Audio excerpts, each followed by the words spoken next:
네, 이복헌 원장님. 예, 예. 지난번 삼부토건 주가 조작 관련해서 이상징후 심리했잖아요. 거래소에서. 예. 그 결과 보고 받으셨어요? 거래소 결과가 저희 감독원으로도 왔습니다. 예. 그러면 그 내용의 기초에서 그 지금 감독원의 특사경 있잖아요. 통해서 조사할 의향 있으세요? 절차로 보면 바로 사법 절차로 넘어갈 수는 없고요. 저희가 이 조사 절차를 진행하는 게 원칙에 맞습니다. 그러니까 그런 의향 있으신 거죠? 어쨌든 조사하실 거죠?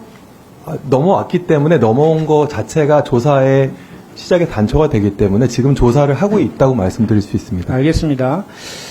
우리 오늘 그 김건희 여사의 주가 조작에 대해서 무혐의 처분한 것은 검찰 역사의 치욕이 분명히 맞습니다. 왜냐하면 그 대통령실에서도 그 손모 씨가 1심에서 무죄를 받았기 때문에 김건희 여사도 무죄라고 대변인 논평까지 냈었는데 검찰에서 이 손모 씨의 항소심 결과를 나올 때까지 기다렸던 측면이 분명히 있었어요. 그런데 손모 씨가 항소심에서 유죄 판결을 받았습니다.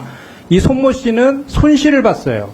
그죠? 근데 김건희 여사는 23억의 이익을 봤음에도 불구하고 차라리 이렇게 국민적 의혹이 큰 거라고 하면 기소해서 법원에서 무죄 판결 받으면 되지 않습니까? 그렇게 자신이 있으면.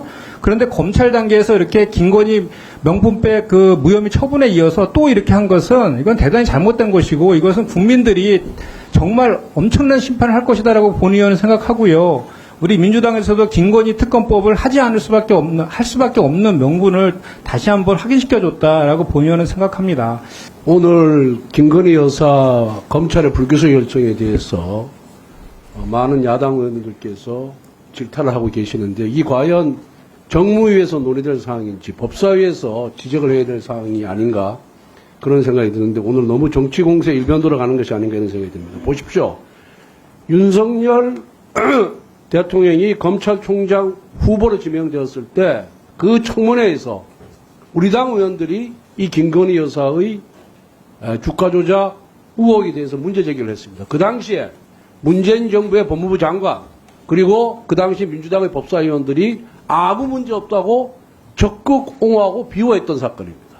그런데 윤석열 검찰총장이 문재인 대통령과 각을 세우면서 조국 수사를 진도를 내니까 몰두를 하니까 이거 그냥 놔둬서는 안 되겠다. 윤석열 총장 쳐야 되겠다. 그러면서 주가 조작 사건을 이성윤 당시 서울지검장한테 시켜서 수사가 다시 시작된 거예요. 그런데 이성윤 그 다음에 이정수 문재인 검찰에서 1년 8개월간 탈탈 털었는데 증거 확보를 하지 못했어요. 이성윤 검사장 기소하고 싶었는데 수사검사들이 말을 안 들었어요. 그래서 결국은 정권이 끝날 때까지 기소를 못했던 사건입니다. 그래서 지금까지 쭉 더 이상 보강 수사를 해서 오늘 무혐의 결정을 한 거예요. 민주당은 문재인 정권을 무너뜨리고, 윤석열 정권을 무너뜨리고 조기 대선을 통해서 이재명 대표를 구명하려고 계속해서 이에 대해서 특검을 주장하는 겁니다. 2번 실패했는데 오늘 또 3번째 발의한다 그래요. 결국 이건 정치 공세에 불과하다.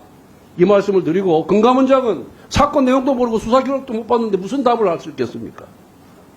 그래서 이러한 정치 공세는 결코 성공하지 못할 것이다. 본인들이 과거에 했던 행위를 잘 반추해 보십시오. 앞뒤가 다르잖아요. 모순되잖아요. 일관성이 없잖아요. 부끄러운 줄 아셔야 됩니다.